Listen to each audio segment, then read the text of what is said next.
iniciar a gravação. Pronto. Consegui começar a gravar sem que ele derrube o nosso, sem que ele derrube aqui o nosso, a nossa chamada. Agora deixa eu ver se eu consigo fazer uma tela inteira aqui para vocês, mostrar a tela a vocês.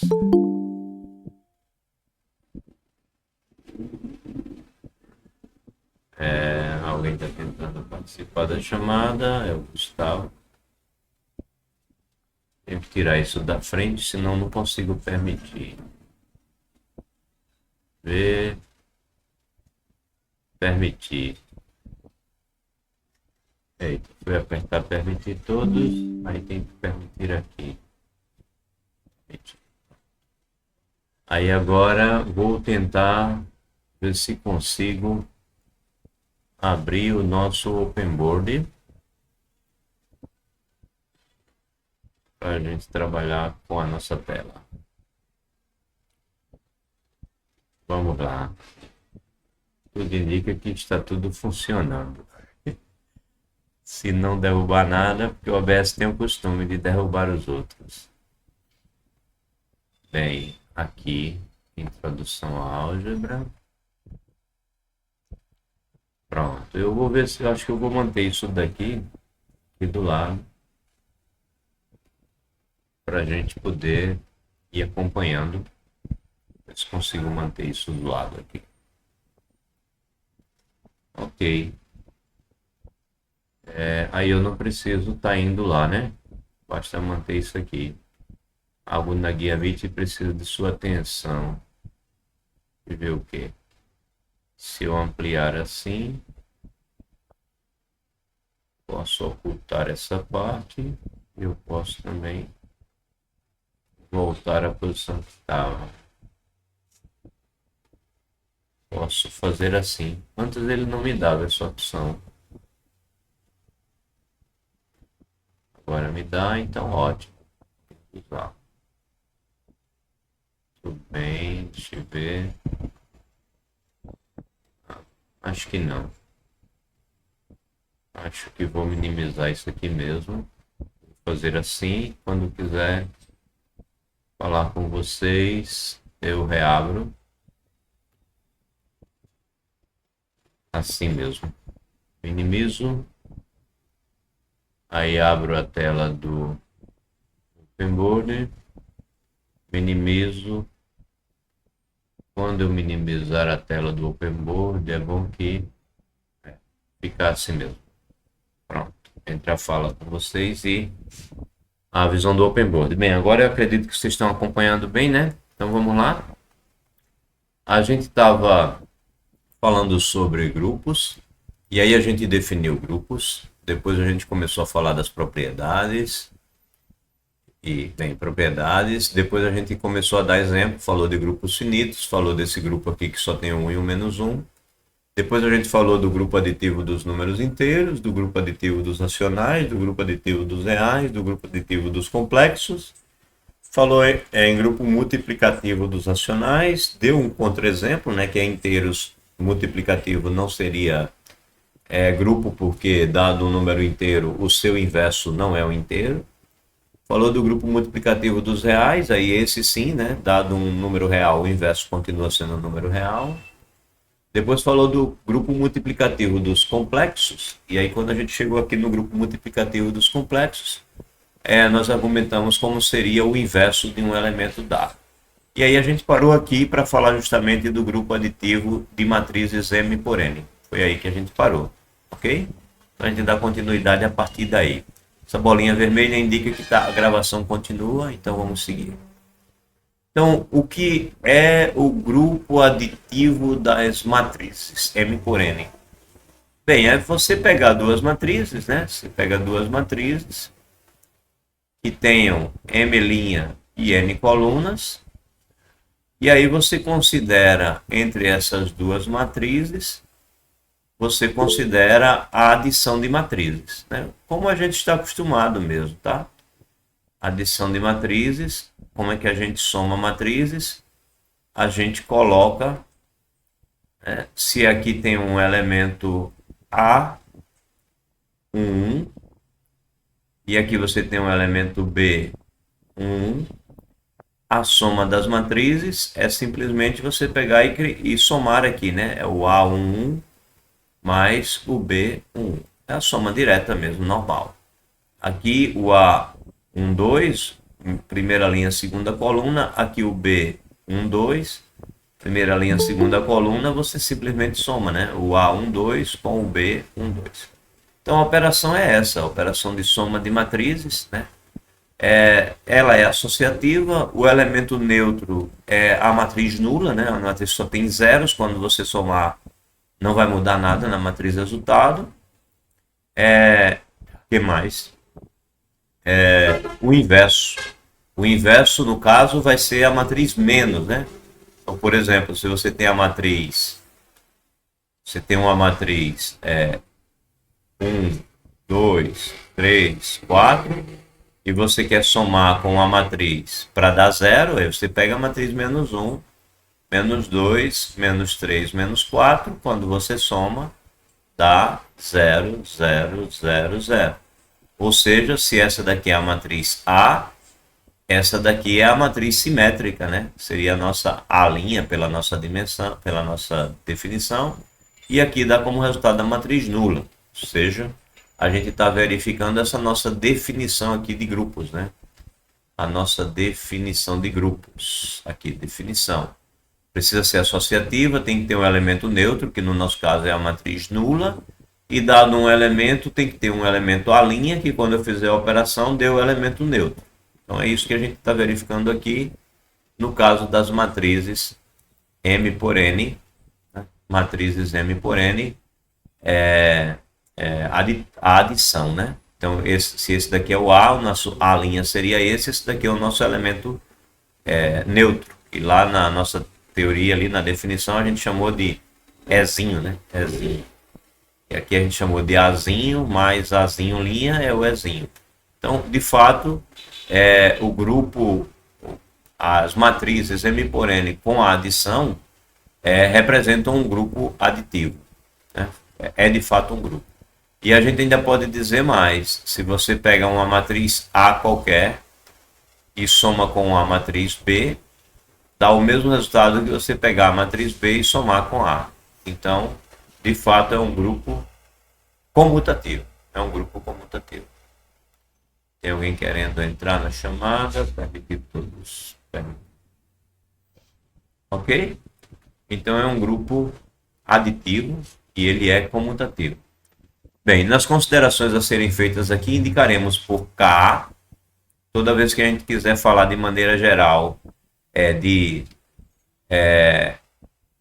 C, de Q, de R ou C, quando a gente quiser dizer qualquer um deles, a gente vai dizer um K. Tá? Então, por exemplo, MNK significa dizer conjunto das matrizes M por N com entradas que podem ser inteiros, racionais, reais ou complexos. Tá? Então, quando eu não quiser dizer exatamente um deles apenas, eu quiser dizer todos, vale para todo mundo, vale para Z, vale para Q, para R ou para C, eu simplesmente digo que vale para um certo K. Então, o conjunto das matrizes sobre K com M linhas e N colunas, vai ser isso que vai significar esse símbolo aqui. Isso posto, mostraremos que esse conjunto é um grupo aditivo. Para isso, lembremos primeiro que a adição de matrizes, né, não importa se a entrada é Z, Q, R ou C, é definida da seguinte maneira. Somar, né, é exatamente o que eu estava dizendo agora há pouco, né? Somar duas matrizes é pegar o primeiro elemento com o primeiro elemento, segundo elemento com o segundo, o último com o último e assim por diante, né? Somar é exatamente assim. E, portanto, trata-se de uma operação. Então, a operação de adição, de fato, é uma operação no conjunto das matrizes M por N. Aí, essa adição cumpre a associatividade, essa adição é comutativa, como eu acabei de argumentar, e o elemento neutro dessa adição é a matriz que só tem os zeros. Então, de fato, é um grupo. Agora, existência do oposto, dado uma matriz A, você pega menos A, aquele nosso exemplozinho que eu acabei de dizer, 1, 2, 3, 4, somado com menos 1, menos 2, menos 3, menos 4. Quando você soma, dá a matriz nula. Então, portanto, MNK, onde K pode ser Z, Q, R ou C, é o grupo aditivo abeliano, ou seja, comutativo, né, para qualquer um deles, para Z, Q, R ou C. Pois bem, então o grupo aditivo das matrizes é um grupo fácil de perceber, né? Que é um grupo. Mas eu digo fácil, mas se não tiver fácil para alguém, pode falar, tá? Opa, professor, fiquei com tal dúvida. Não tem problema nenhum. Dizer que é fácil é dizer a impressão que eu tenho, mas se eu tiver equivocado, pode falar. Senão, opa, para mim não está fácil. Então, diz porque onde não está fácil. Bem, grupos lineares de grau N, multiplicativo não comutativo. Ou seja, o grupo linear, o que a gente chama de grupo linear, é o grupo das matrizes, né? O grupo linear de grau N, ele é o grupo das matrizes N por N, é o grupo das matrizes N por N, a gente simboliza assim, ó, conjunto das matrizes N por N, sobre K, ou seja, a entrada, os números que a gente coloca aqui dentro, pode ser inteiro, racional ou complexo. Na verdade, nesse caso, tire os inteiros, tá? Para fazer o multiplicativo eu não posso ter os inteiros, porque vai faltar os inversos, né? Então, sem considerar os inteiros, o K agora só é Q, R ou C, tá? Então, o que a gente chama de grupo linear é o conjunto das matrizes quadradas, N por N, com entradas que podem ser racionais, reais ou complexos, né? E a operação em questão agora é a multiplicação. Então, o grupo que a gente está pensando agora é o conjunto das matrizes N por N, ou seja, quadradas, com entradas que pode ser Q, R ou C, e a operação que a gente vai pensar agora é a multiplicação entre as matrizes. O que vai acontecer? Nesse caso, o elemento neutro é a identidade, né? Se você multiplicar qualquer matriz assim, 1, 0, 0, 0, 1, 0 e 0, 0, 1, ou seja, a matriz identidade. Se você pegar essa matriz e multiplicar por qualquer matriz, sei lá, 1, 2, 3, 4, 5, 6, 7, 8, 9. Então, se você multiplicar por uma outra matriz, tão quadrada quanto ela, né? Tão quadrada quanto ela, ou seja, com as mesmas dimensões, 3 por 3 nesse caso. 1, 2, 3, 4, 5, 6, 7, 8, 9. Quando você for fazer o produto, você vai ver que isso vai ser 1 vezes 1 dá 1, 0 vezes 2, 0 vezes 3. Então só vai dar 1. Aí quando você for multiplicar primeira linha, segunda coluna, né? Perdão. O primeiro produto que eu fiz eu disse errado. É essa linha por essa coluna. 1 vezes 1 dá 1, 0 vezes 4 dá 0, 0 vezes 7 dá 0. Aí quando você multiplicar a segunda linha, 1 vezes 2 dá 2, 0 vezes 5 dá 0 e 0 vezes 8 dá 0. Então dá 2. Aí quando você for multiplicar a terceira coluna, né? 1 vezes 3 dá 3, 0 vezes 6 dá 0 e 0 vezes 9 dá 0. Então vai dar 3. Então vai dar 1, 2, 3 quando você pega a primeira linha e multiplica as três colunas. Aí agora você pega a segunda linha e multiplica a primeira coluna. 0 vezes 1, 1 vezes 4 e 0 vezes 7. Vai dar 4.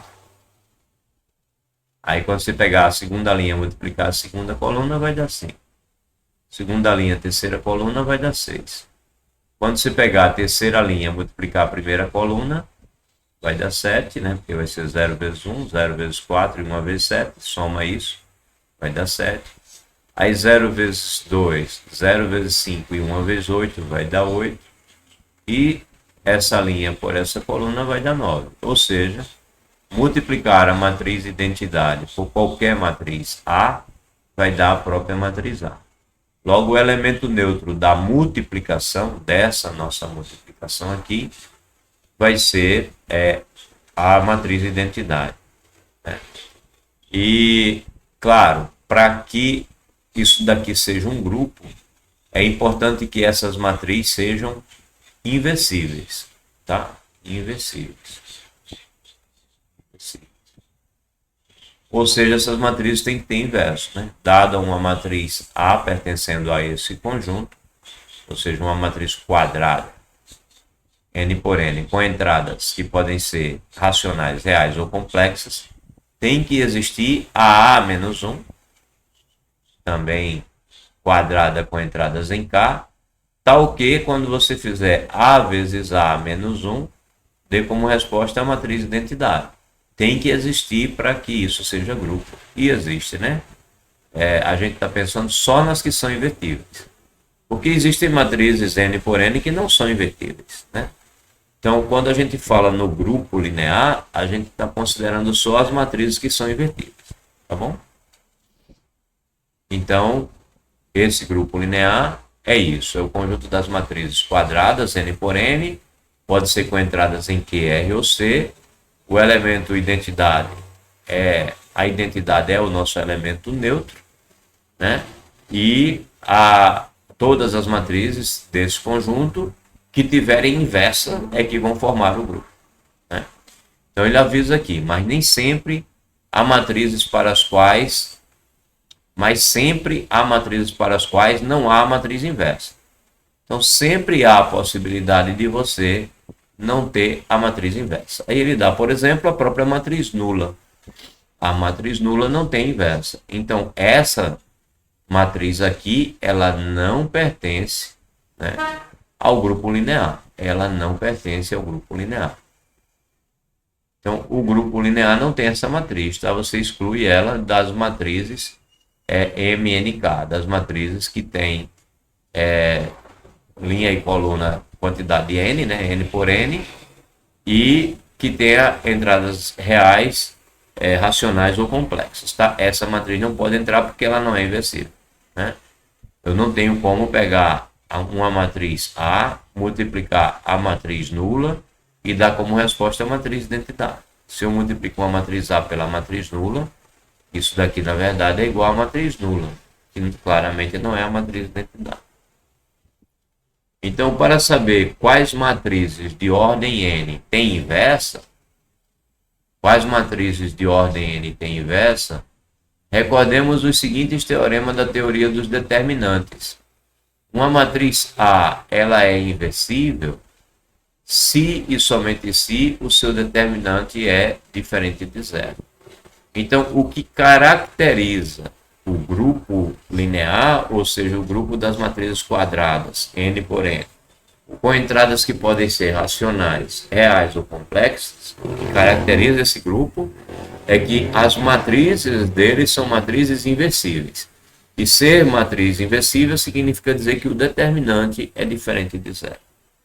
Então, as condições para que você tenha que o conjunto das matrizes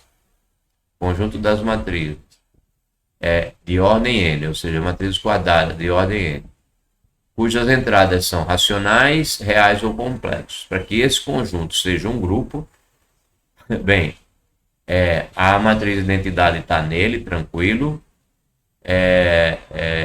A operação é associativa, tranquilo também. A única condição que você precisa é que as matrizes sejam inversíveis. Então, todas elas têm que ter determinante diferente de zero. Então, como o conjunto das matrizes inversíveis, indicaremos assim, inclui a matriz de identidade, cujo determinante é igual a 1, você vai ter que o determinante de A vezes B é igual ao determinante de A vezes o determinante de B, que vai ser diferente de zero, né? Então, esse é o tal grupo linear, tá? De ordem n. Grupo linear de ordem n é esse tal. Na verdade, grupo não é bom dizer de ordem n, porque ordem é a quantidade de elementos, né? Para um grupo. A gente ainda nem falou nisso, acho que não, mas a gente chama de ordem a quantidade de elementos de um grupo finito. Então, quando é infinito, a gente diz de ordem infinita. Então, é a quantidade de elementos. Portanto, esse n aqui, na verdade, indica a quantidade de linhas e de colunas, tá? Então, é isso. Vai ser um grupo quando você tiver só matrizes inversíveis. Esse grupo não é comutativo. A gente sabe que o produto de duas matrizes, A vezes B e B vezes A, nem sempre são iguais, né? É sempre possível encontrar duas matrizes cujo produto entre elas dê resultados diferentes se você trocar a ordem, né? Então, se você tiver K igual a aqui, você diz que é o grupo linear racional. Se você tiver R, grupo linear real. E se você tiver C, grupo linear complexo, tá? É essa linguagem que a gente usa de maneira geral sobre esse grupo. Aí, grupos aditivos de classes de resto. Então, nesse caso, na ementa dessa disciplina, infelizmente, está lá dizendo que a gente tinha que tratar das classes residuais.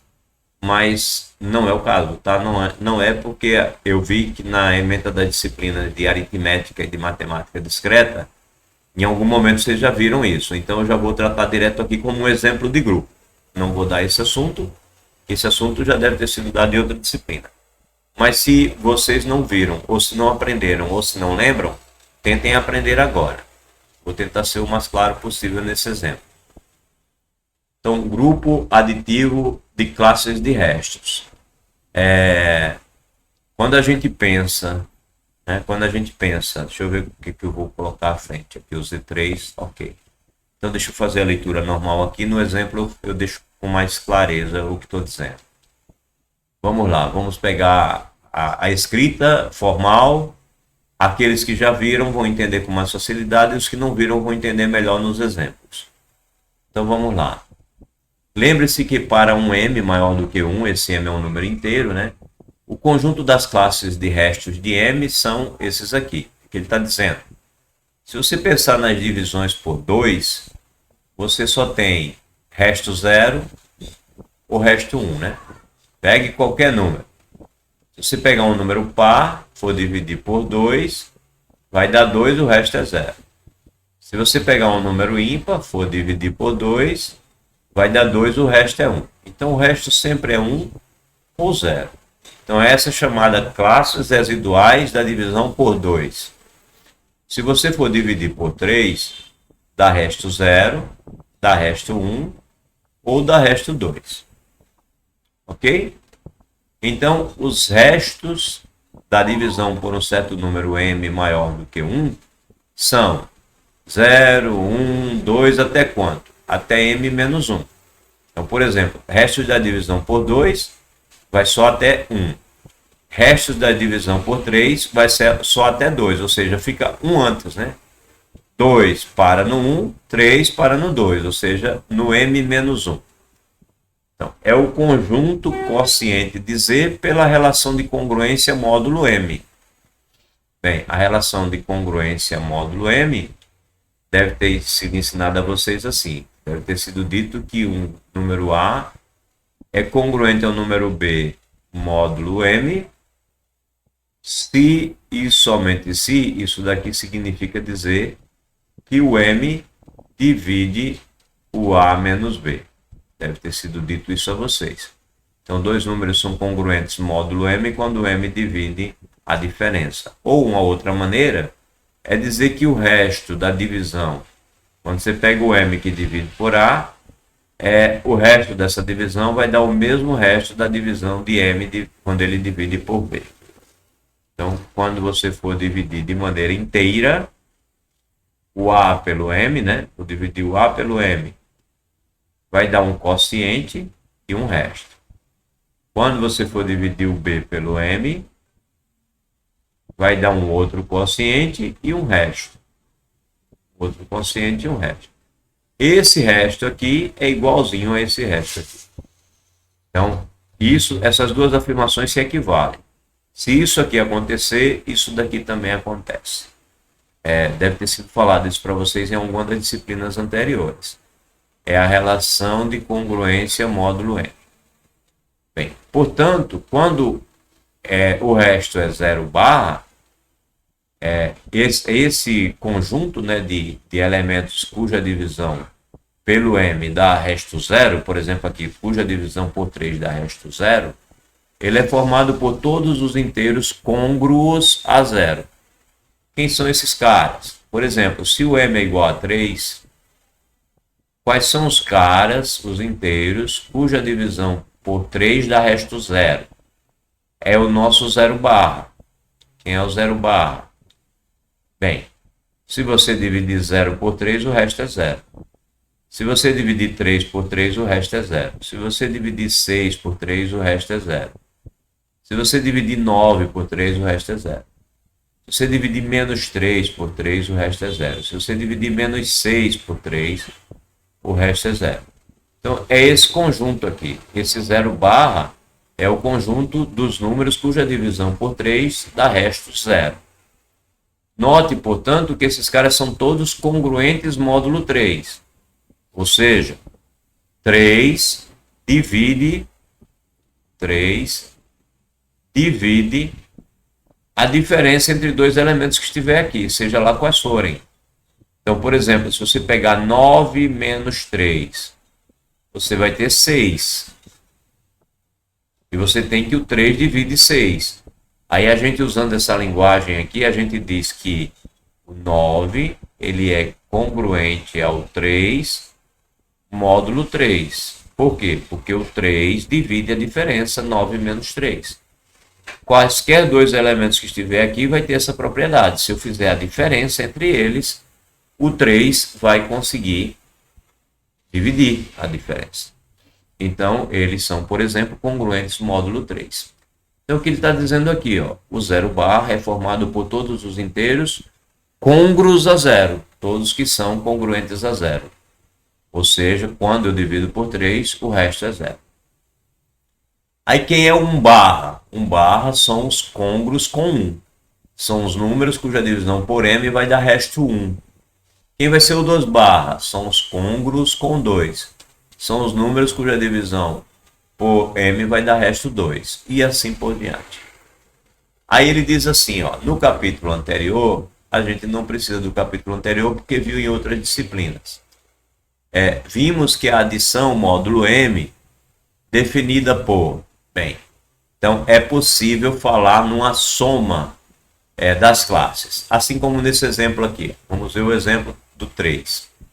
Então, esse cara daqui representa todos os números cuja divisão por 3 dá resto zero, que eu acabei de dizer. O 0, o 3, o 6, o 9 e assim por diante. Para cá eu posso pensar no menos 3, no menos 6, no menos 9 e assim por diante. Aí quem é o 1 barra? Barra são os congruos com 1. Então é o 1, aí eu somo mais 3. É o 4, somo mais 3. É o 7, somo mais 3. É o 10 e assim por diante. Do 1 eu tiro 3, vai dar menos 2, né? Aí eu tiro mais 3, tiro 3 para cá, menos 5 e assim por diante, né? O outro seria menos 8. Então é de 3 em 3. Esses caras todos, quando eu divido de forma euclidiana por 3, o resto dá 1. Vamos pegar um deles. 7 dividido por 3. 7 dividido por 3 vai dar 2, o resto é 1. Então o 7 pertence à classe 1 barra. Sei lá, 10 dividido por 3 vai dar 3, o resto é 1. Vou pegar um número negativo. Menos 5 dividido por 3, o resto é sempre positivo, tá? Então, o resto é 1. Qual o número que eu multiplico aqui para o resto dar 1? Eu multiplico aqui por menos 2. Ó. Por quê? Porque menos 5, que é o dividendo, vai ser igual ao quociente menos 2 vezes 3 mais 1. De fato, menos 2 vezes 3 dá menos 6 mais 1 dá menos 5. Então, o resto positivo, lembrando que na divisão euclidiana, dividendo dividido por divisor dá quociente mais o resto, né? Dividendo é igual ao divisor vezes o quociente mais o resto. Mas esse resto é um cara que é obrigado a ser maior ou igual que zero e menor do que o módulo desse cara aqui. Então é o caso aqui, ó. Esse cara é 3, estou dividindo menos 5 por ele, eu obrigo isso aqui a ser 1. Então, por isso aqui o quociente é menos 2, porque o resto não podia ser um número negativo, né? Que alguém poderia pensar assim, eu também posso colocar aqui menos 1, né? Posso colocar aqui menos 1. E aí, menos 1 vezes 3 daria menos 3. Aí, para chegar no menos 5, eu colocaria aqui menos 2. Isso é verdade, ó. Menos 5 é igual a menos 1 vezes 3 mais menos 2. Menos 3 e menos 2 dá menos 5. Mas essa forma não é a que a gente quer, porque a gente não quer o resto sendo negativo.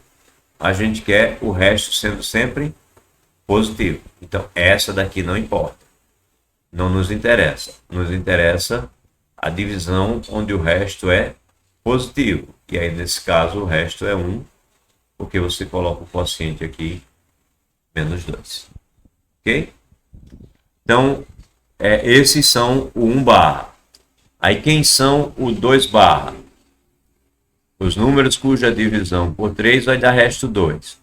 Um deles é o próprio 2, né? Por quê? 2 dividido por 3, o quociente é 0 e o resto é 2. Então, o próprio 2 está aqui. Aí você coloca o 5, o 8, o 11 e assim por diante.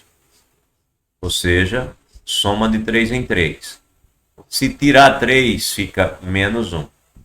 Aí tira mais 3 aqui, fica menos 4, mais 3 fica menos 7, e assim por diante. Esses caras aqui são os caras cuja divisão por 3 dá resto 2. Veja, 8 dividido por 3 dá resto 2. 11 dividido por 3 vai dar 3, 3 vezes 3, 9, vai dar resto 2. Menos 7, quando dividido por 3. Eu estou afirmando que vai dar resto 2. Basta que eu multiplique isso aqui por quanto? Acho que por menos 3, né? Menos 3 vezes 3 vai dar menos 9. Menos 9 mais 2, menos 7. Você tem que menos 7 é igual a menos 3 vezes 3 mais 2. O resto é sempre positivo e menor do que esse daqui em módulo. Então tá aí. Certo? É o menos 3, o menos 7 de fato dá resto 2, portanto ele pertence ao 2 barras. Propriedade interessante desse tipo de ideia. Primeira propriedade interessante. Dá para a gente pensar em somar, né? Então somar 0 barra mais 0 barra. Como é que faz isso? 0 barra mais 0 barra. A gente soma o 0 mais o 0, que dá 0. E pronto, se deu um resultado que está aqui dentro, então beleza. Deu o próprio 0. Mas se eu for somar o 1 mais o 1 mais o 1, bem, 1 mais o 1 vai dar 2.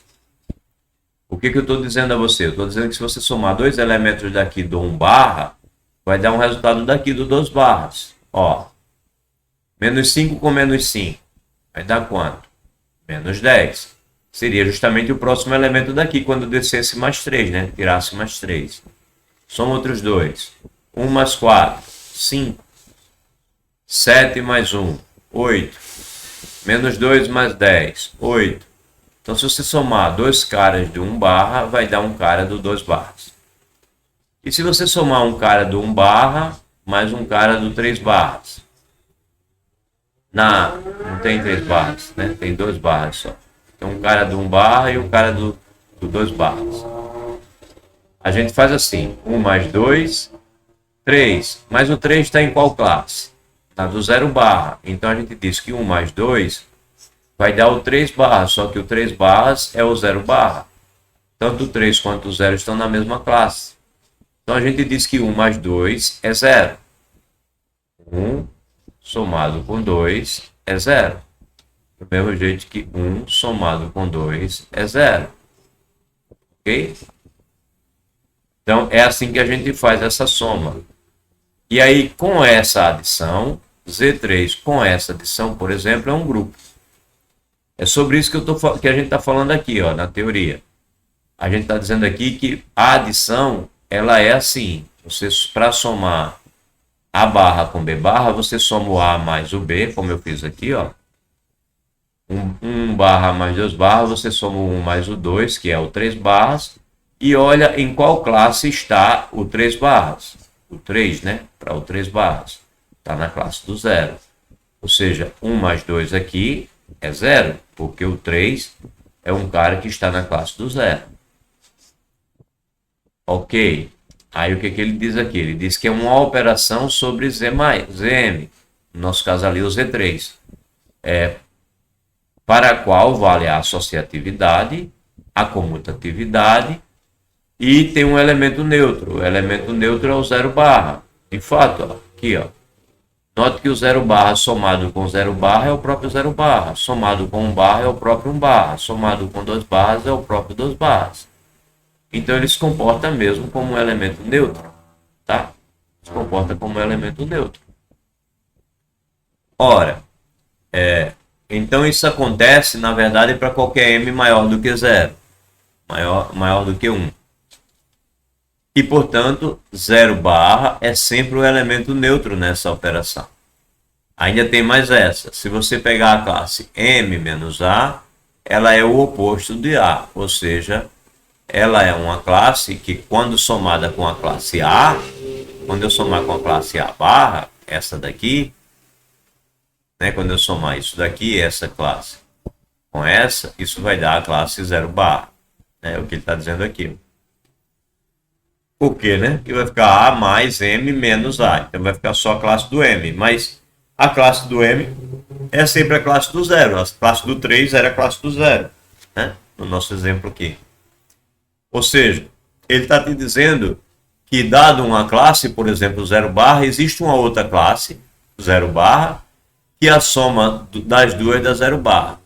Ó, dada a classe 1, existe a classe 2, que somada com a classe 1 deu a classe 0. Dada a classe 2, existe a classe 1, que somada com a classe 2 vai dar o resto 0. Ou seja, dada uma classe A, existe, né, dada uma classe A, existe uma classe A', cuja operação aí vai dar a classe 0 barra, vai dar o elemento neutro. Ou seja, existe o simétrico. Para cada elemento vai existir o seu simétrico. Ou, se fosse multiplicativo, vai existir o seu inverso. Ok? É isso que ele está te dizendo aqui, que existe o simétrico. Ele diz que é a M menos A. Vamos conferir? Por exemplo, quem é o elemento simétrico do 2?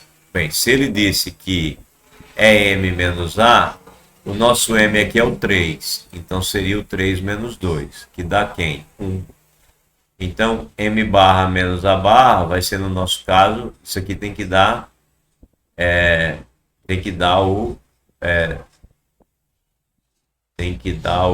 0 barra, né? Tem que dar o 0 barra. Não, minto. O que eu estou dizendo aqui é que a classe M menos A,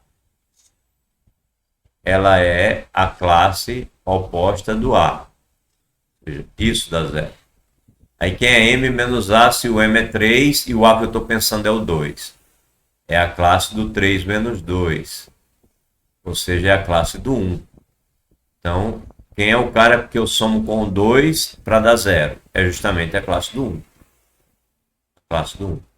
A M menos A, quando A aqui é 2, ela é 1. Quando você soma 1 com 2, dá 0.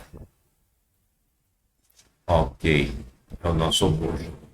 E aí conclui-se que o Zm com adição é um grupo comutativo para todo M maior do que 1, chamado grupo aditivo das classes resto módulo M. Vale notar que a ordem desse grupo é M. Pronto. A ordem desse grupo é M, ou seja, a quantidade de elementos.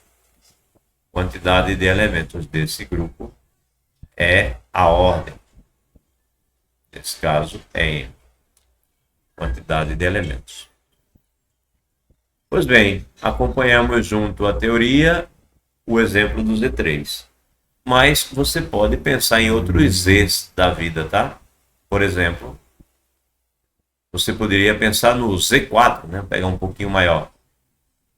Pode ser que alguém não tenha visto isso, então eu tenho medo, porque esse é um exemplo muito importante. Então, eu prefiro detalhar demais esse exemplo, porque é importante demais para a teoria que a gente está tratando, teoria de grupos. Então, por exemplo, você pode pensar no Z4 com a sua adição. Z4 com a sua adição. Então, adição, aí os elementos do Z4 são o 0, o 1, o 0, o 1, o 2 e o 3, né? Ou seja, quando você divide por 4, os restos são 0, 1, 2 e 3. Aí você quer somar essas classes. Como é que você faz?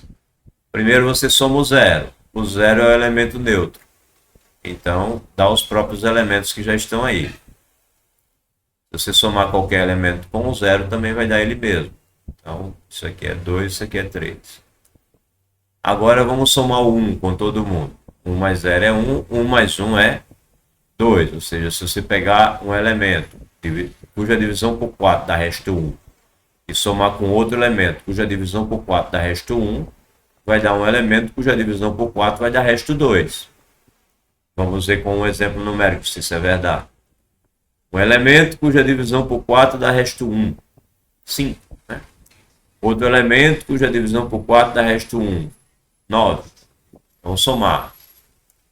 Um elemento cuja divisão por 4 dá resto 1. Aí eu disse que ia pegar o 5. Né? 5. Quando eu divido por 4 dá resto 1.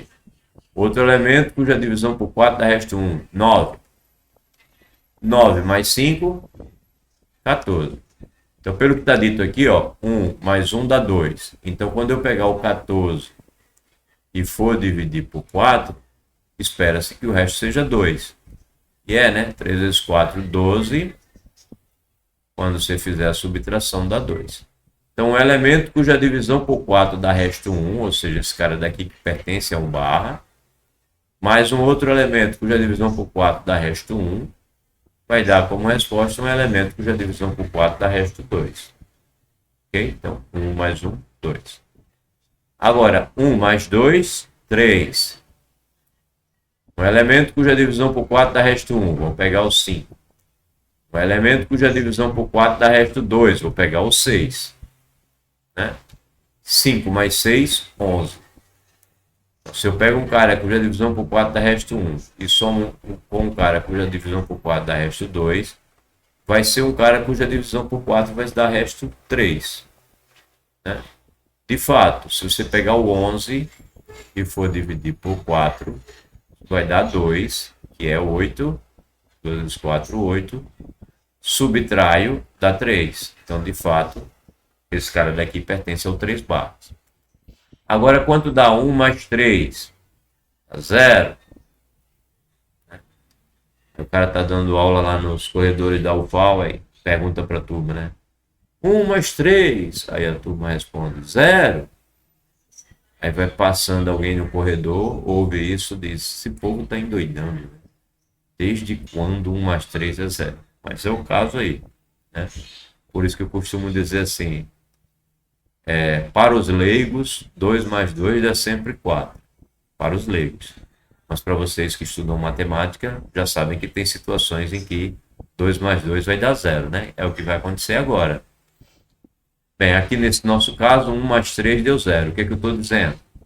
Pega um cara cuja divisão por 4 dá resto 1. Vou pegar o 9 agora. Agora pega um cara cuja divisão por 4 dá resto 3. Pega o 7. Esse cara pertence a 1 barra. Esse daqui pertence ao 3 barras. O que vai acontecer? 9 mais 7, 16.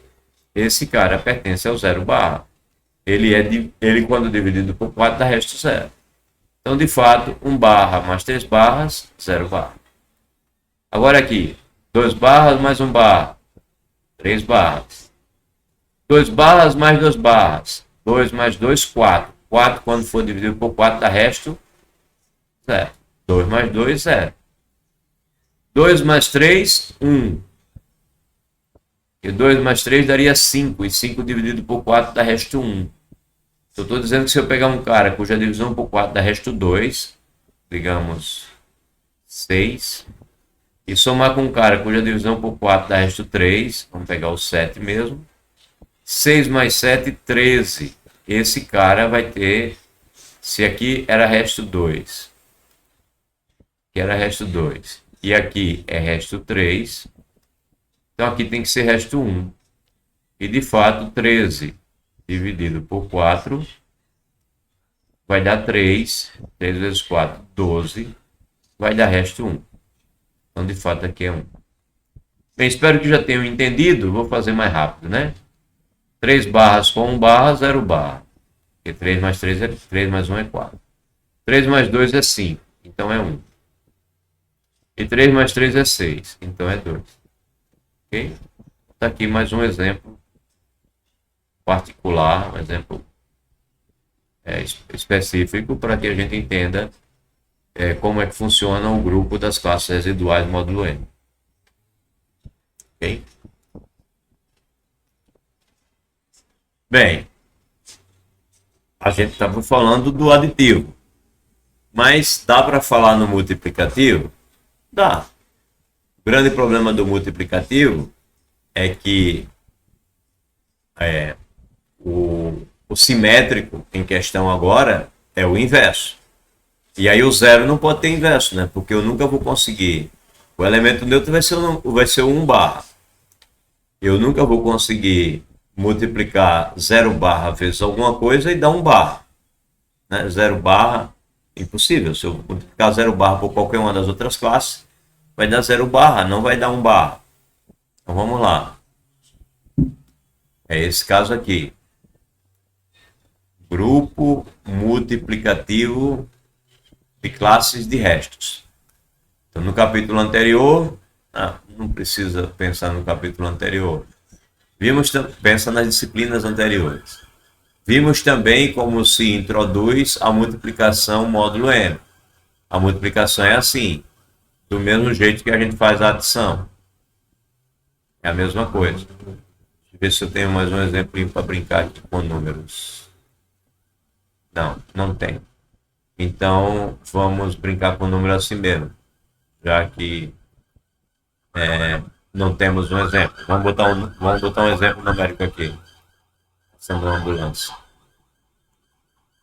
Então, por exemplo, vamos pegar o próprio Z3, ou melhor, vamos pegar o Z4 mesmo, o mesmo Z4, tá? Vou pegar o mesmo Z4. 0, 2 e 3, 0, 1, 2 e 3. Vamos lá. 0 barra, 1 barra, 2 barras, 3 barras. 0 barra, 1 barra, 2 barras, 3 barras. Segundo o que está dito aqui, multiplicar é só eu fazer o produto entre os dois números e pegar a classe, ou seja, ver qual é o resto da divisão pelo número que eu estou pensando. Então, nesse nosso caso aqui, nós vamos trabalhar com M igual a 4. Ora, se é assim, então quando eu fizer 0 vezes 0, é 0. 0 vezes 1, 0. 0 vezes 2, é 0. E 0 vezes 3 é 0. Agora 1 vezes 0 é 0. 2 vezes 0 é 0. E 3 vezes 0 é 0. Então, se é só eu fazer o produto entre os dois números e pegar a barra, isso aqui dá sempre 0. Aí, do mesmo jeito, 1 vezes 1 é 1, tranquilo. 1 vezes 2 é 2. 1 vezes 3 é 3. Agora, 2 vezes 1, 2. 3 vezes 1, 3. Tranquilo. Até aí tudo bem. O problema começa aqui, né? 2 vezes 2 é 0. Assim como 2 mais 2 dava 0, 2 vezes 2 dá 0. Aí a gente dando aula, corredores da UFAL. Gente, quanto é 2 vezes 2 no Z4? A turma diz 0. Quanto é 2 vezes 2? 0. Vai passando a menina da limpeza. E ela olha assim e diz, "Ô, gente, esse povo daqui da matemática é maluco, né?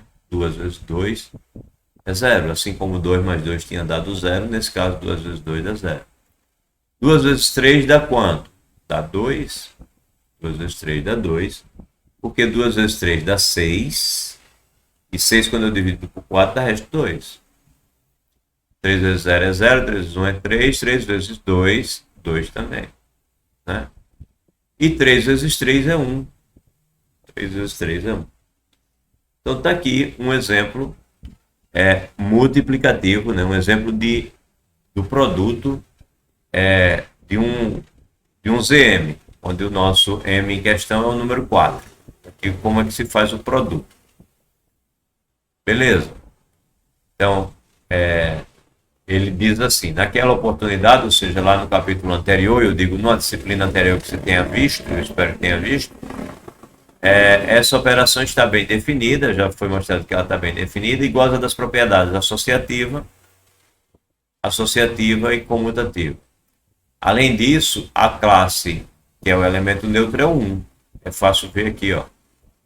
1 vezes 0 é 0, 1 vezes 1 é 1, 1 vezes 2 é 2, 1 vezes 3 é 3. 1 vezes 0 é 0, 1 vezes 1 é 1, 1 vezes 2 é 2, 1 vezes 3 é 3. Ou seja, quem se comporta como elemento neutro é a classe residual módulo 1. Módulo 1. Bem, mas ocorre que, mesmo existindo o elemento 0 barra, mesmo excluindo-se o elemento 0 barra de ZM, que obviamente não tem inverso, né? Não tenho como encontrar um cara que multiplique o 0 barra e dê o 1 barra, mesmo que eu exclua o 0 barra, né? Eu chego aqui agora, eu digo assim, eu não quero o 0 barra, esqueça o 0 barra, eu não quero esse, nem quero esse. Eu só vou olhar agora 1, 2, 3, 1, 2 e 3. Ele está dizendo aqui que mesmo excluindo-se o 0 barra, há a possibilidade de algum elemento não ter inverso. Ou seja, é possível olhar aqui um desses elementos e ver que ele, por mais que ele multiplique os outros, não dá 1, que é o elemento neutro. Ó. Olhe para o 2, por exemplo.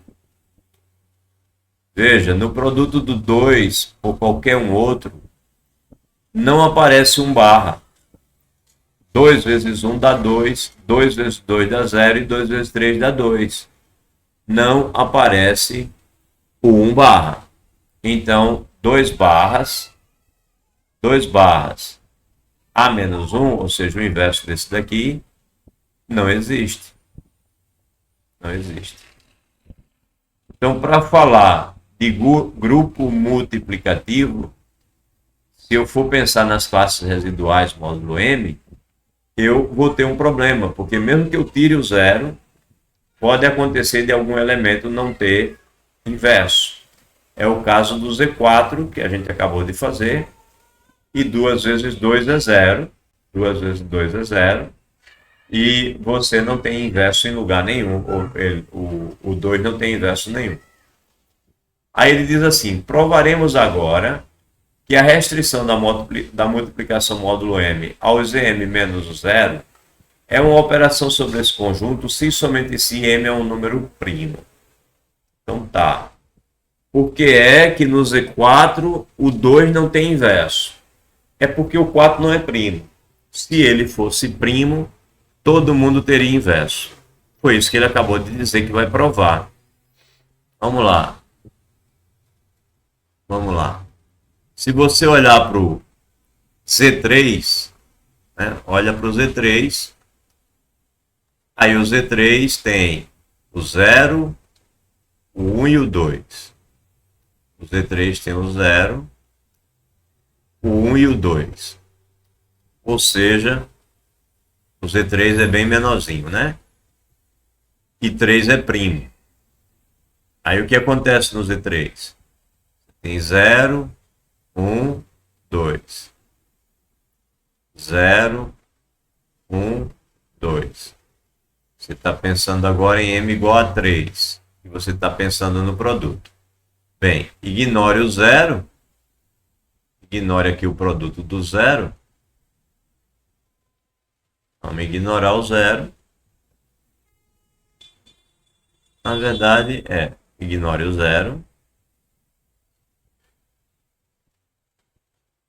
Eita, aqui tá errado, né?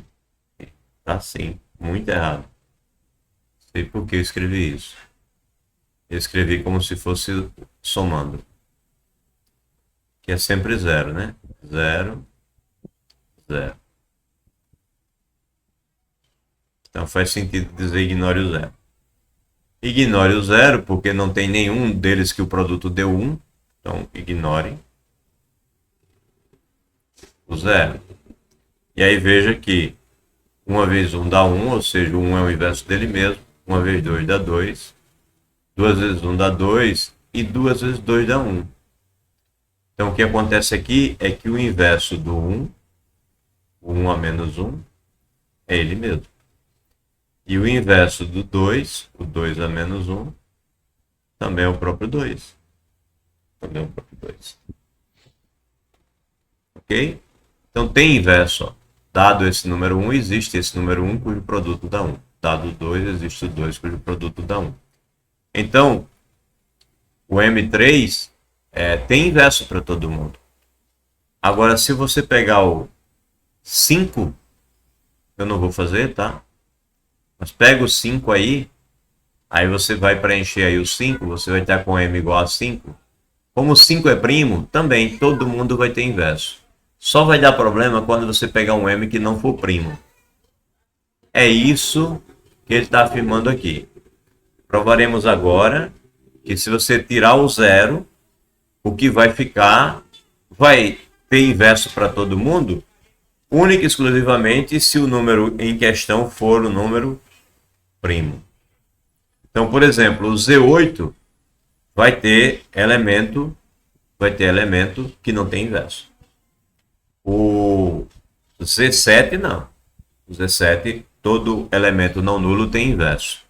O Z9 tem elemento que não vai ter inverso. Ou seja, só o ZP com P' e não um ZM qualquer vai ter inverso para todo elemento não nulo. Certo? Vejamos. Se tiverem alguma pergunta, fala, tá? Estou atento aqui no ouvido. Qualquer pergunta vocês podem falar. Então, ok. Vamos ver essa afirmação dele. Repito, vamos ver a afirmação. Provaremos agora que a restrição da multiplicação módulo M aos elementos que são o Zm menos o zero é uma operação sobre um conjunto se e somente se M é um número primo. Então temos dois sentidos para demonstrar. No primeiro sentido, que é esse que ele colocou essa setinha aqui, nesse primeiro sentido, a gente vai considerar como hipótese o fato de que é uma operação, ou seja, é uma operação que funciona direitinho. E vai concluir que o M é um número primo. Veja que aqui não é uma operação que funciona direitinho, porque 2 vezes 1 deu 2 e 2 vezes 3 também deu 2. Né? Ó. Note que isso estraga tudo, porque se 2 vezes 1 é igual a 2 vezes 3, né? 2 vezes 1 é igual a 2 vezes 3, porque ambas estão dando 2, eu poderia cancelar, né? Cancelo 2 com o 2, e eu teria que 1 é o 3, e isso não é verdade. O 1 não é o 3. Não dá para ter repetição nem na linha nem na coluna, senão a operação não funciona. Isso vai acontecer sempre que o M não for ímpar. É isso que a gente vai verificar agora. Então vamos... ímpar não, perdão, primo. Então estamos nesse sentido. A gente está, por hipótese, dizendo que é uma operação. Ou seja, não acontece isso que a gente acabou de observar. Repetição por linha não acontece, nem por coluna. Se somente esse M é um número primo. Então, tendo como hipótese que a operação está bem definida, vamos mostrar que M é um número primo. Aí ele diz assim, suponha que não fosse. Suponha que o número M não fosse primo, com M sendo maior do que 1. Bem, se o número M não é primo, isso significa dizer que dá para escrever o M como sendo A vezes B, ou seja, dá para... Existe um divisor do M, né? Que não é o 1 nem é o M. Então você Se o número não é primo, existe dois números, A e B, que é menor do que esse tal número que não é primo e maior do que zero. Na verdade, maior do que 1,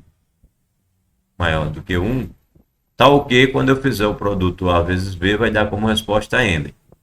Isso significa dizer que o número não é primo, ou seja, ele é composto. Bem, aí dessa igualdade, né, em que eu tenho A vezes B igual a M, eu posso pegar a classe residual. Então eu pego a classe disso daqui e pego a classe disso daqui. Tá? Pego a classe de um e a classe do outro. Ora, mas como o produto, a classe do produto é o produto das classes, ou seja, isso daqui é a mesma coisa que A vezes B, quando eu pego o A e o B aqui separadamente, né? A vezes B e A, B é com um traço em cima, separado ou com um traço em cima é a mesma coisa, eles são iguais. Ok, mas por essa igualdade, isso daqui é a classe do M. A questão é que a classe do M, né? M quando dividido por M vai dar resto zero. Portanto, essa classe aqui é a classe do zero. Mas isso é impossível porque por causa da hipótese. A hipótese diz que o produto não pode dar zero, já que eu tenho que o A é diferente do zero e o B também é diferente do zero, porque A e B são números maiores do que 1. Né? Então esse produto não daria zero nunca.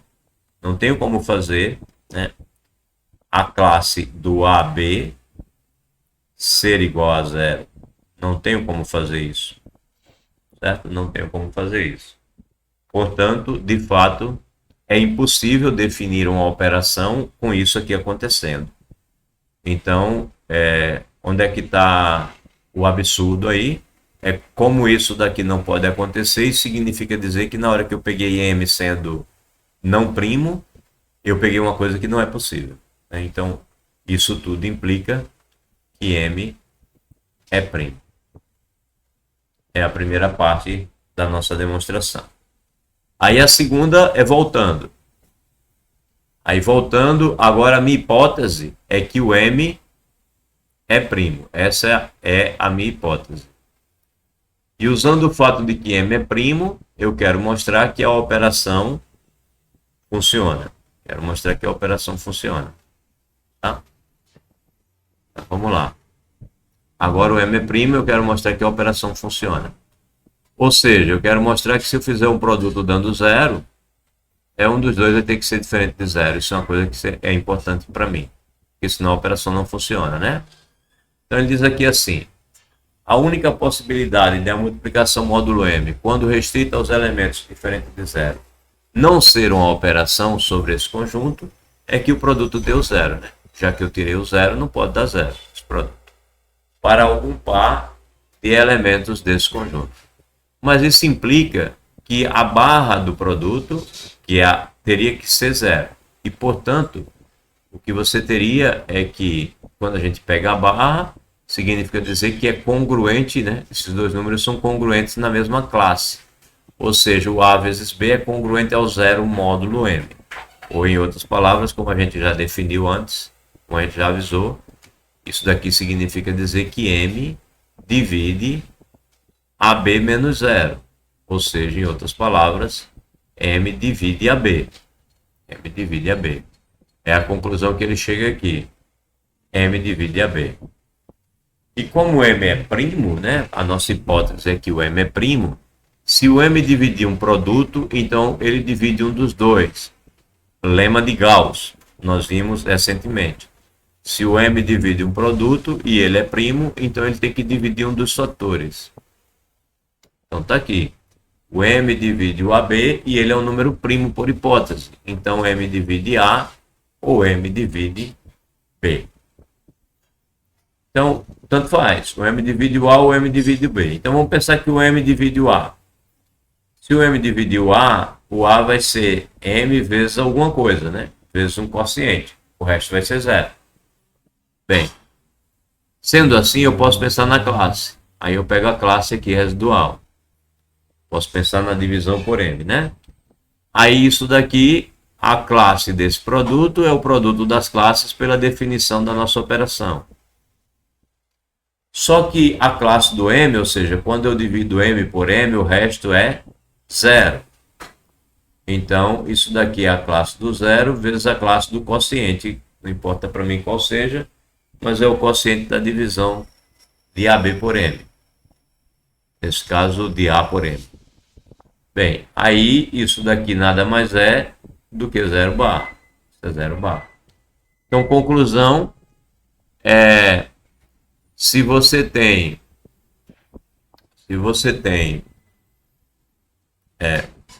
aqui você tem um absurdo, né? Aqui você tem um absurdo. Você tem que o produto aqui dá nulo para algum. Bem, para que isso aconteça, teria que dar nulo, né? O produto teria que dar nulo, mas só que o zero não pertence ao que a gente está estudando, né? A gente está estudando justamente o ZM menos o zero. E aí o nosso produto deu zero. Então aqui é o absurdo. Você está pegando dois elementos que são diferentes de zero e está concluindo que um deles é zero. Mas o zero não está no conjunto que a gente está trabalhando, porque a gente está trabalhando no conjunto ZM menos o zero. Então, isso mostra que a operação está bem definida. Que a operação está bem definida. Ok? Aí ele diz assim, mostraremos agora que se M é primo, a multiplicação módulo M, quando restrita a esses elementos, faz desse conjunto um grupo. Bem, até aqui a operação está bem definida. Que é o nosso resultado. Ele disse aqui que ia fazer isso. Provaremos agora que a restrição da multiplicação é uma operação sobre o conjunto se somente se isso acontece. A demonstração termina aqui. A demonstração do que ele queria mostrar termina aqui. Agora ele disse que quer mostrar que isso é um grupo. Então ele quer mostrar que se eu pego a classe residual módulo M e penso na multiplicação, e essa classe é sem o zero. Ele quer mostrar que isso é um grupo. Mostremos agora que esse M é primo, tá? M primo. Se o M é primo, o ZM sem o zero com a multiplicação é um grupo. Ele diz assim, para isso, basta mostrar que qualquer que seja o elemento A barra pertencendo ao ZM estrela, pode-se encontrar, qualquer que seja o ZM, pode-se encontrar um B barra, pertencente ao ZM estrela também, cujo produto dá 1. Por que ele está dizendo isso? Ora, a operação de multiplicação já é associativa, por definição. Né? A multiplicação das classes já é naturalmente associativa. O elemento neutro existe, que é o número 1. O elemento neutro existe, que é o número 1, ou seja, é 1 barra. Não altera ninguém. Então, para ser grupo, só está faltando saber se todo elemento tem inverso. É isso que ele está dizendo. Basta observar se tem inverso, porque a associatividade e a existência do elemento neutro a gente já sabe que é verdadeira. Então, eu preciso encontrar, dado um A barra, eu preciso encontrar um B barra, cujo produto dá 1. Aí diz assim, de fato, se você pegar uma barra no ZM menos o zero, então A não é múltiplo de M, certo? Porque, lembre-se, o ZM, ele é 0 barra, 1 barra, 2 barras, etc., até o M menos 1 barra.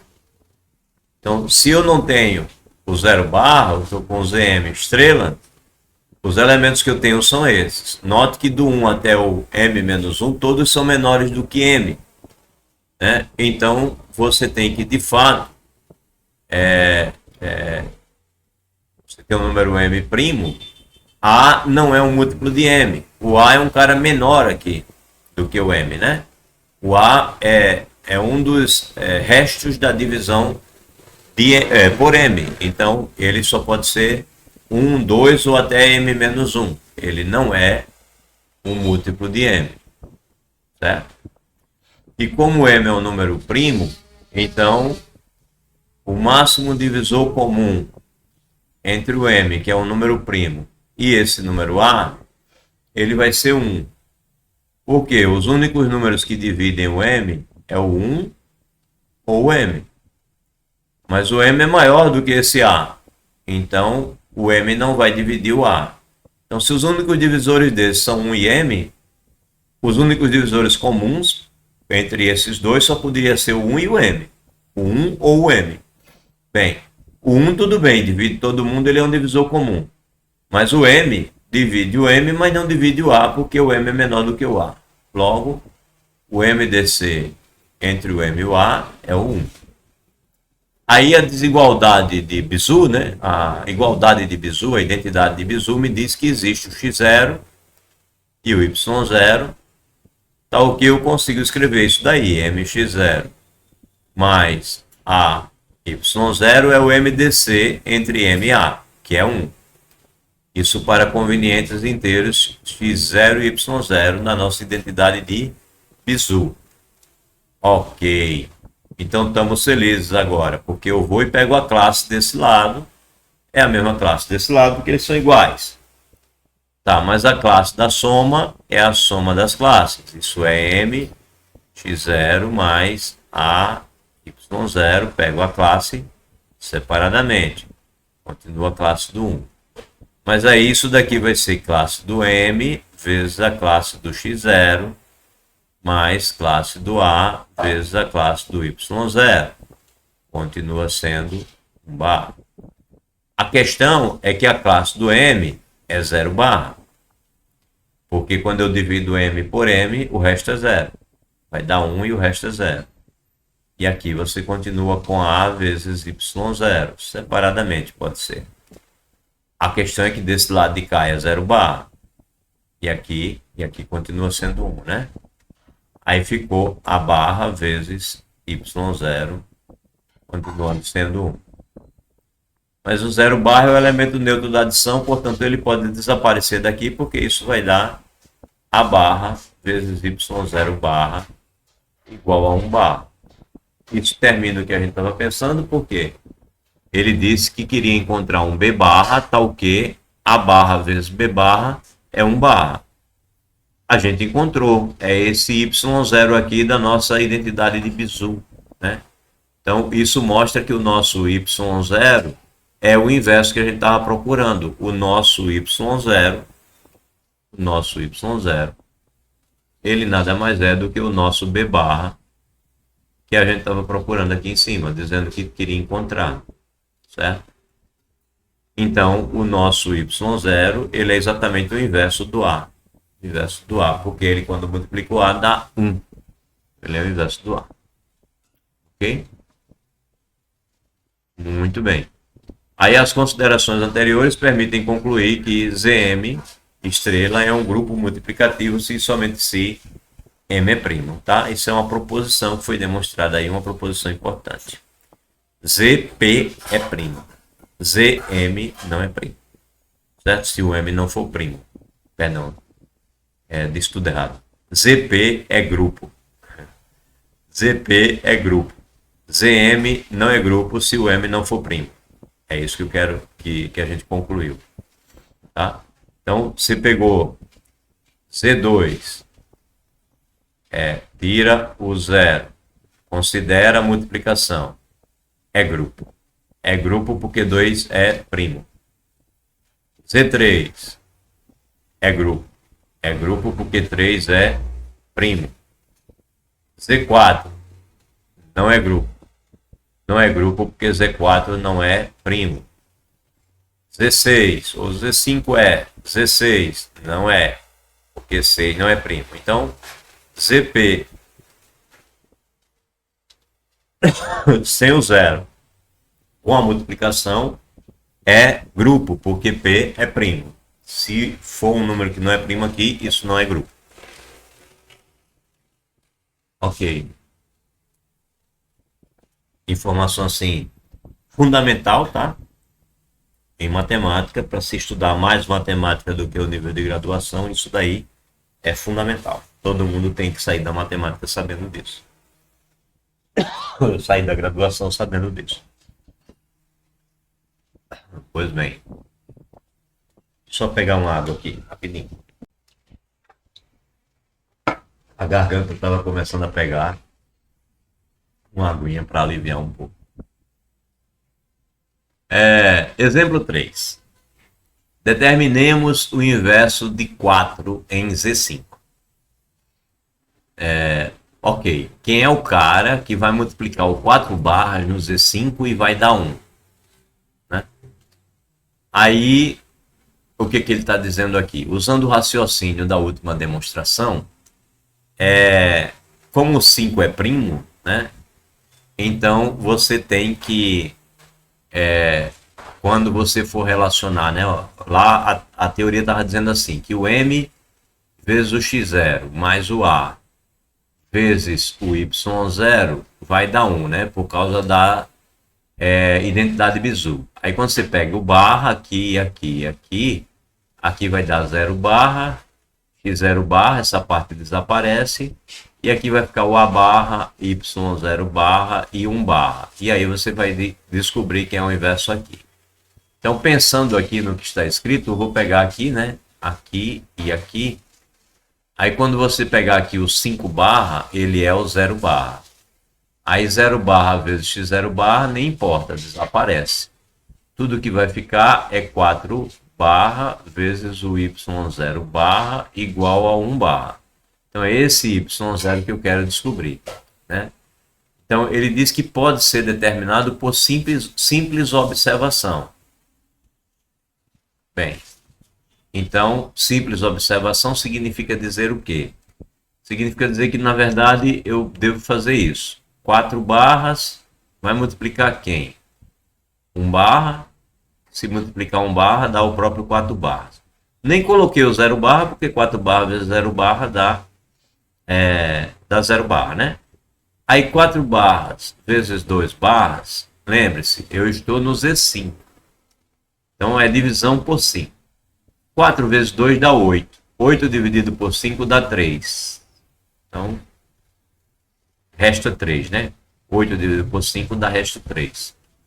Agora o 4 barras vezes o 3 barras. 4 vezes 3 dá 12. Quando eu dividir por 5 vai dar resto 2. E 4 barras vezes 4 barras vai dar 16. E 16 quando eu dividir por 5 vai dar resto 1, né? Porque vai dar 5 vezes 3, 15 e vai dar resto 1. Então, conclusão, o cara que eu multiplico 4 barras para dar 1 é o próprio 4 barras. O próprio 4 barras. Então, o 4 barras a menos 1, né? O nosso inverso do 4 barras, ele é o próprio 4 barras. Ele é o próprio 4 barras. Ou se você preferir chamar esse inverso de menos 1, assim, né? Menos 1 barra é o nosso 4 barras. Nosso 4 barras. Ou seja, em outras palavras, como ele diz aqui, ó, 4 é congruente ao menos 1 módulo 5. De fato.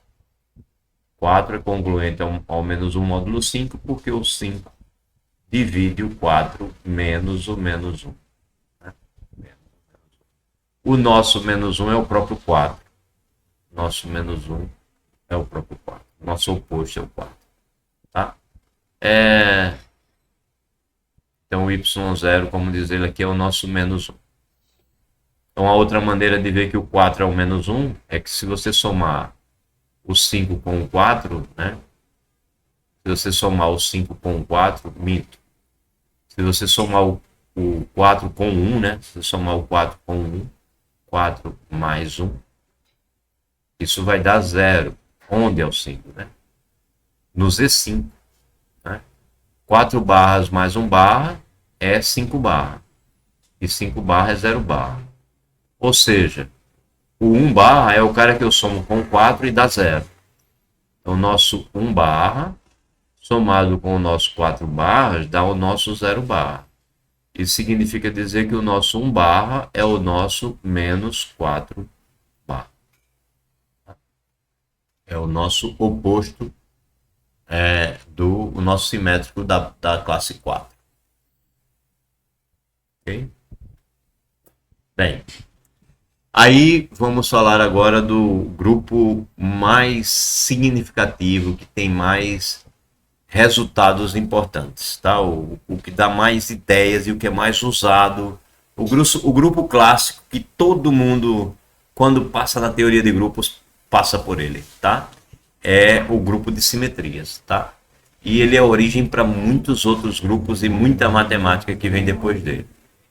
Então, grupo de simetrias, ou grupo de permutações, perdão. Simetrias vem logo depois, tá? Vai vir depois, mais na frente. Mas ele tem tudo a ver com esse de permutações aqui. Então vamos lá. Grupo de permutações. O grupo de permutações é o seguinte. Você pega um conjunto qualquer, por exemplo, 1, 2, 3. O que é permutar?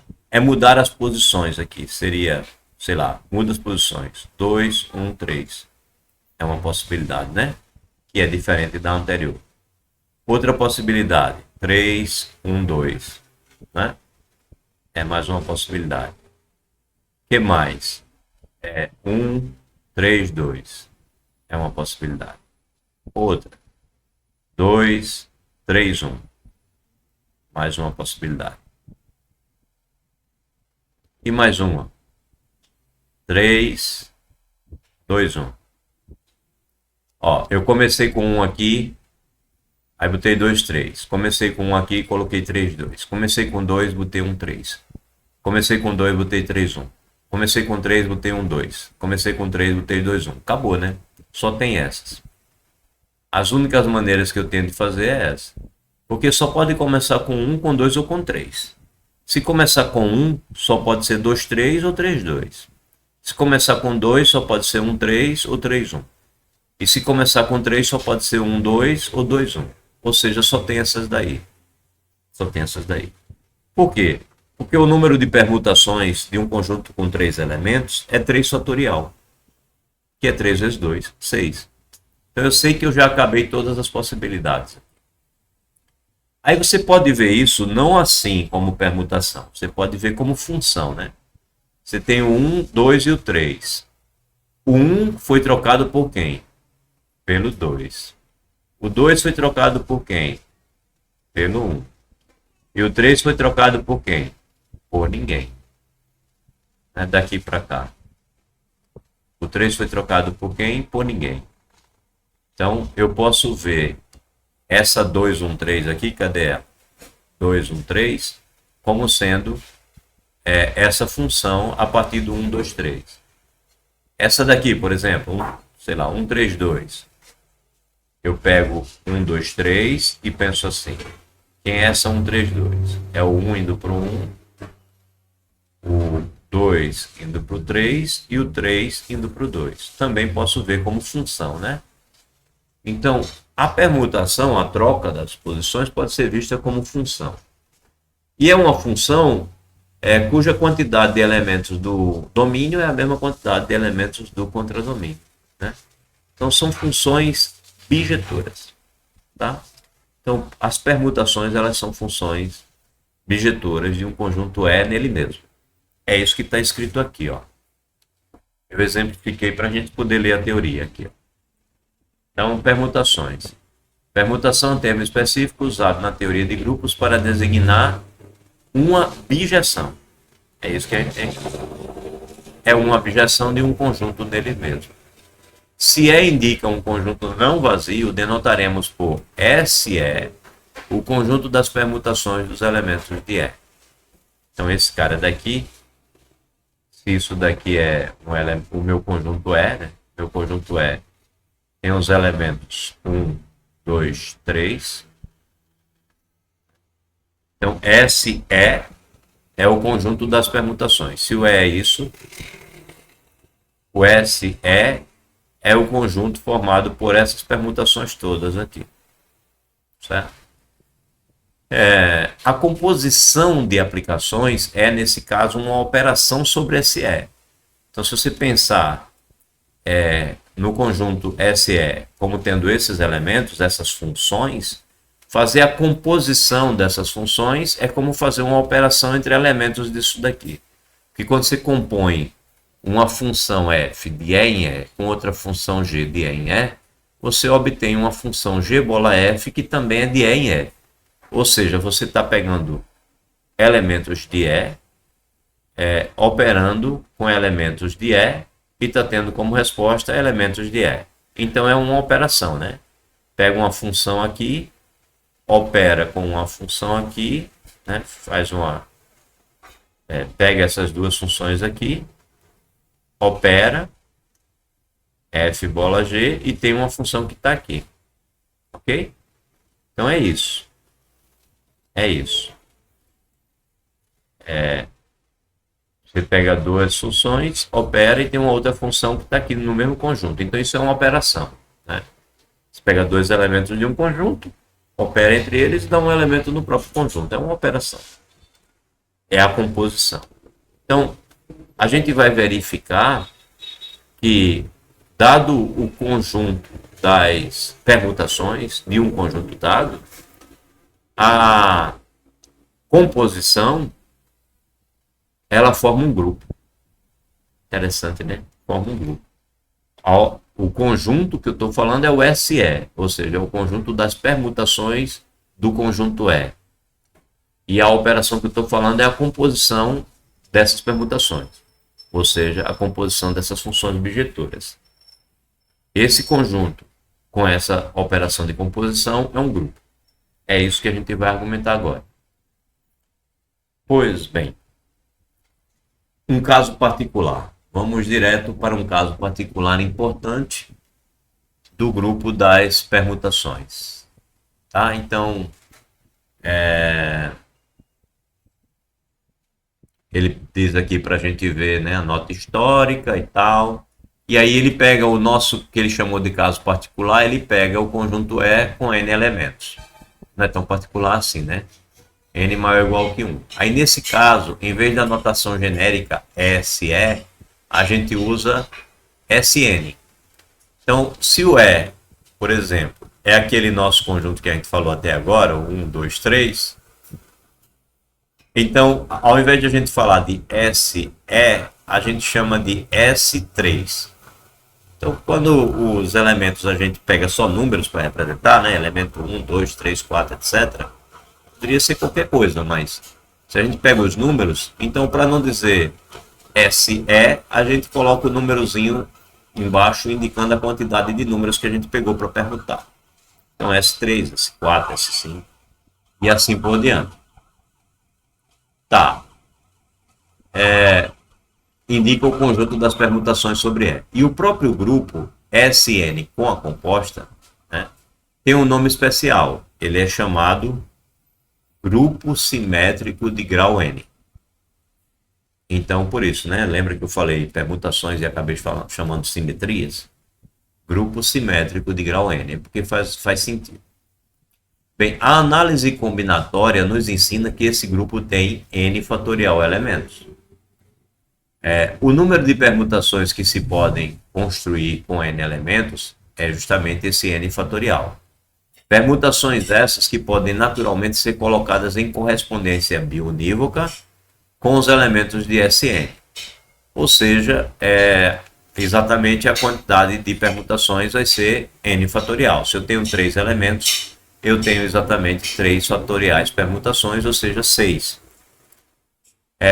Para o estudo dos grupos simétricos, costuma-se usar a seguinte notação. Visto assim parece difícil, mas vamos dar um exemplo. E aí, como um exemplo particular, vai ficar muito claro. Tá? Então, o que ele está dizendo aqui é assim. Você, para falar dessas permutações que nós falamos aqui, né, dessas trocas aqui, ou dessas funções, como você queira, você faz assim. Por exemplo, se eu tenho aqui o 1, o 2 e o 3, e eu quero representar, vamos escolher uma daquelas nossas lá. Por exemplo, essa daqui, 2, 1, 3, né? Eu quero representar essa, onde o 2 veio para a primeira posição, o 1 veio para a segunda, o 3 ficou fixo. Então eu faço assim, eu escrevo 1, 2, 3, aí eu pego o 2, coloco aqui, para dizer que o 2 veio para a primeira posição, pego o 1, coloco aqui, e o 3 eu deixo fixo. Então, isso que está aqui vai representar a permutação que eu tinha escrito assim. 2, 1, 3. Eu tinha escrito só assim, mas a gente vai sempre escrever com 1, 2, 3 fixos em cima e depois indicar as permutações que a gente fez embaixo. Tá? É isso que está dizendo essa anotação aqui. Vamos ver outra, só para ficar bem claro. Por exemplo, eu quero representar essa daqui, a 3, 1, 2. 3, 1, 2. Aí eu vou escrever assim. 1, 2, 3, fixo. E embaixo eu escrevo 3, 1, 2. Querendo dizer que o 1 foi para o 3, o 2 foi para o 1 e o 3 foi para o 2, tá? É essa a anotação. Aí ele diz aqui, por exemplo, a permutação idêntica, né? Permutação identidade, é aquela que vai fazer o 1 ir para o 1, o 2 ir para o 2, o 3 ir para o 3, o 4 ir para o 4, o n ir para o n. Ou seja, é aquela que não vai mudar a posição de ninguém. Então ela é chamada de permutação idêntica ou permutação identidade. E naturalmente será o elemento neutro das nossas composições, né? Porque é uma função que não altera ninguém de lugar nenhum. Então, quando você operar essa função com uma outra, ela não vai alterar outra função. Ela vai ser nosso elemento neutro da operação composição.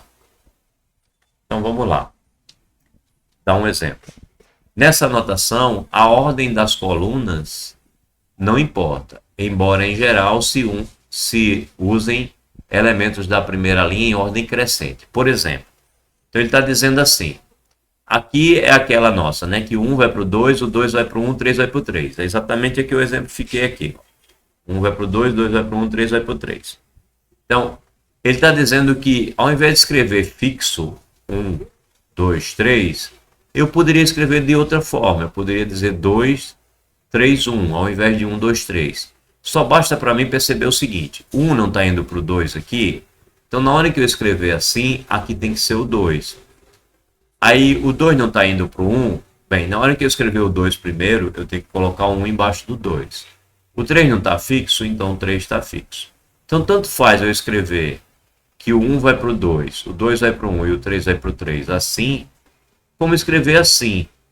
O que eu estou dizendo é a mesma coisa. Eu estou dizendo que 1 vai para o 2, o 2 vai para o 1 e o 3 vai para o 3. Eu só mudei a ordem do de cima. Então eu posso mudar a ordem do de cima. Mas em geral, a gente não muda. A gente deixa o de cima sempre 1, 2, 3, 4, 5, 6, etc. Tá certo?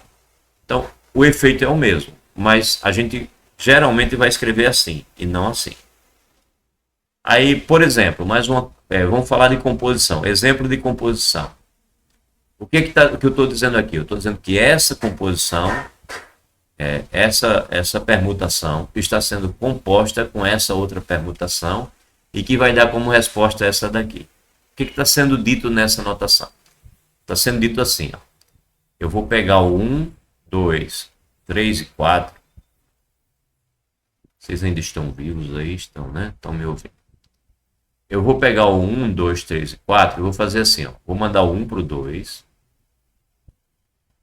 Vou mandar o 2 para o 4. E vou mandar o 3 para o 1. E o 4 para o 3. Essa vai ser a nossa ação, tá? Para representar essa daqui. Mas como é uma composta, lembra o que acontecia? Ó? F bola G de X. Então, F bola G aplicado em 1, aplicado em 2, aplicado em 3, né? Aí o que a gente fazia? A gente fazia F de G de X.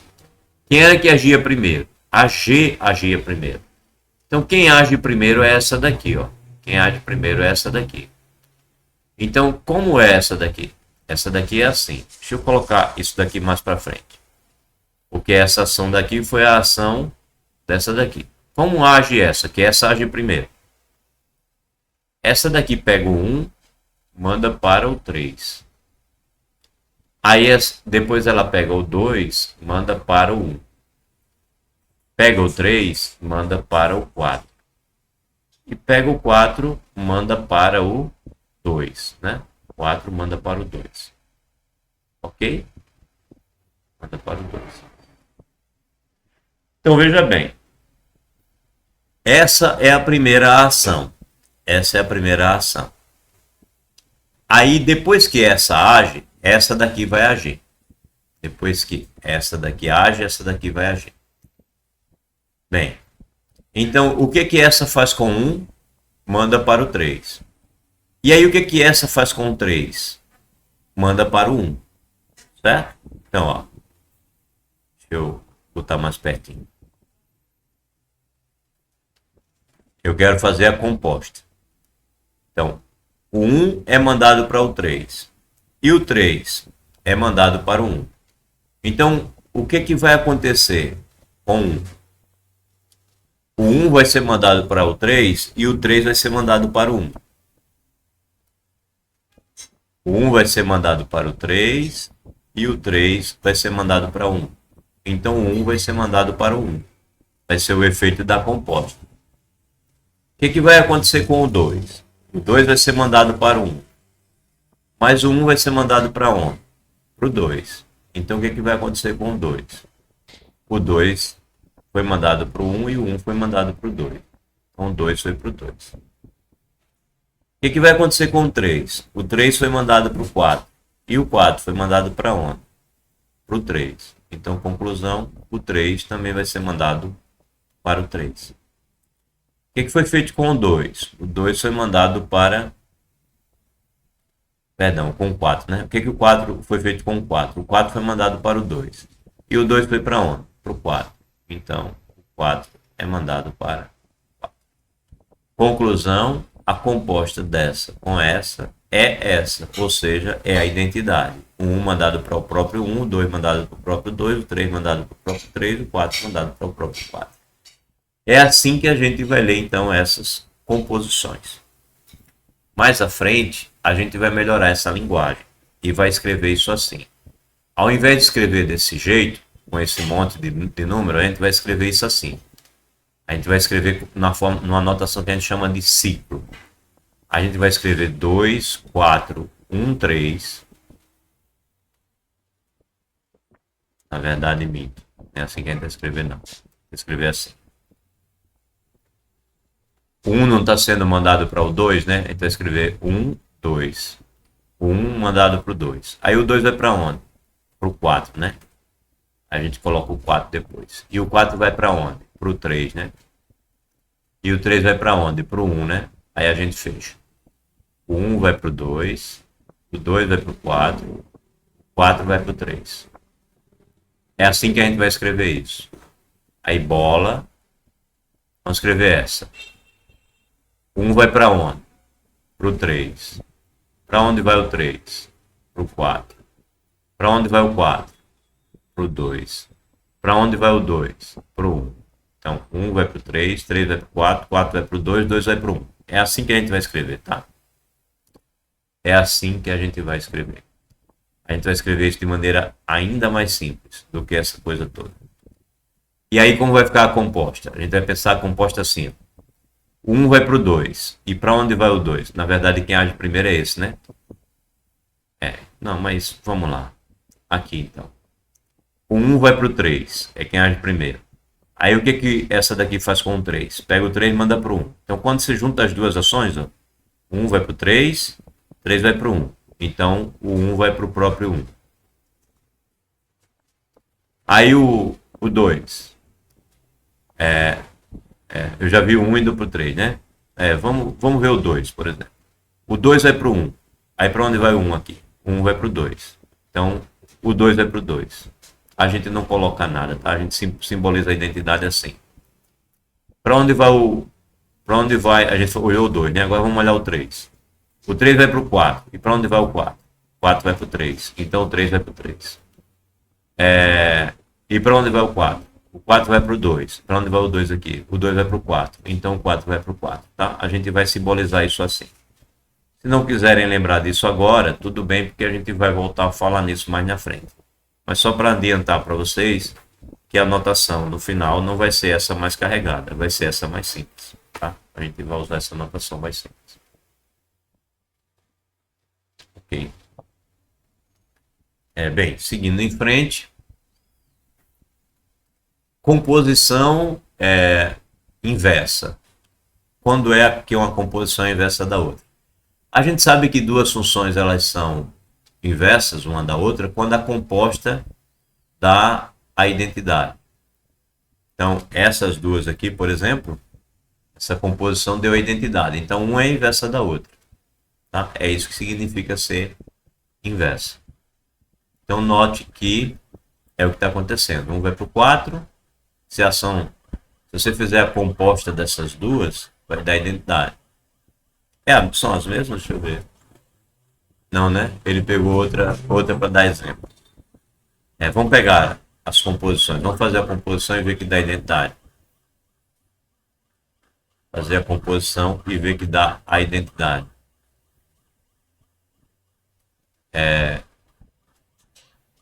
Vamos lá. A primeira ação é da F, sei lá, vamos pensar em F, bola, F é menos 1. Tanto faz, tá? Nesse caso, tanto faz qual é a ordem disso daqui. Vamos pensar em F, bola, F é menos 1. Então, quem vai agir primeiro é F é menos 1. O que é que ela faz com 1? Ela manda para o 3. Aí, o que é que essa faz com o 3? Manda para o 1. Agora, vamos ver o que é que ela faz com o 2. A F é menos 1. Manda para o 4. O que é que essa faz com o 4? Manda para o 2. Aí, vamos ver o 3. O 3 manda para o 2. E o 2? O 2 manda para o 3. Então, essa primeira ação aqui é a da F a menos 1, tá? E essa segunda ação é da F. E o 4? 4 vai para o 1. E a outra pega o 1 e manda para o 4. Certo? Então, de fato, a composição delas duas dá a matriz de identidade. O 1 vai para o 1, o 2 vai para o 2, o 3 vai para o 3, o 4 vai para o 4. Ok. Como é que a gente pode construir uma inversa rapidamente, né? Não tem. Por enquanto, não. Por enquanto, a gente não tem. Eu acho que na forma de ciclo teria mais fácil. Vamos ver. Se fosse escrito ciclo aqui, essa daqui seria assim, né? 1, 4, 2, né? O 4 vai para o 2 e o 2 vai para o 3. Essa seria isso. Aí vamos olhar para essa. Essa é 1, 3. O 3 vai para o 2 e o 2 vai para o 4. Olha só como é bonitinho no ciclo. Dada essa daqui, essa é a inversa. Por quê? Você pega esses daqui, ó. Pega esses 3 aqui e escreve ao contrário. 3, 2, 4, tá? Fixa o primeiro, deixa o primeiro paradinho. E se esse daqui era 4, 2, 3, essa daqui é 4, 2, 3 ao contrário, né? Ou seja, 3, 2, 4. Então, por exemplo, se eu falar para você de um ciclo 1, 3, 2, 4, e eu quero a inversa, é só pegar o 1, 4, 2, 3. Certo? É só fazer isso. Elas duas serão inversas uma da outra. Tá? Então, quando você fala em ciclo, é mais fácil de ver a inversa, de construir a inversa, do que nessa notação. Tudo bem? Tenho 4 minutinhos aí para as 3h30. Vou concluir, tá? Então, tábuas do S2 e do S3. Então, S2 é as permutações que só tem o 1 e o 2. Só tem duas possibilidades, né? O 1 vai para o 1, o 2 vai para o 2. É a nossa F0 aqui, ó. 1 vai para o 1, o 2 vai para o 2. A outra possibilidade é o 1 ir para o 2 e o 2 ir para o 1. É a nossa F1. Só tem essas duas possibilidades. Então, o nosso S2 só tem essas duas funções. Aí, vou fazer as operações. Ora, essa daqui é a identidade. Então, quando eu fizer F0 operado com F1, ou seja, fizer a composta, vai dar o próprio F1. Quando eu fizer F1 operado com F0, estou compondo com a identidade, vai continuar sendo F1. Então, F0 operado com F0 é F0. F0 operado com F1, com F1, F1 operado com F0 é F1. E F1 operado com F1 é esse cara com ele mesmo. Veja que vai dar identidade, porque vai ser o 1 vai para o 2, aí o 2 vai para o 1. Aí o 2 vai para o 1 e o 1 vai para o 2. Ou seja, o 1 vai para o 1, o 2 vai para o 2. Se eu operar ele com ele mesmo, vai dar o F0, que é a identidade. Então, esse é o quadro de operações desse conjunto aqui, F0 e F1. Tá? Aí vamos para S3. Vamos olhar S3. A S3 são aquelas nossas 6 permutações. Essa primeira nossa aqui, ó. A primeira que eu fiz aqui. São essas 6. 6 possíveis permutações. É a nossa do S3.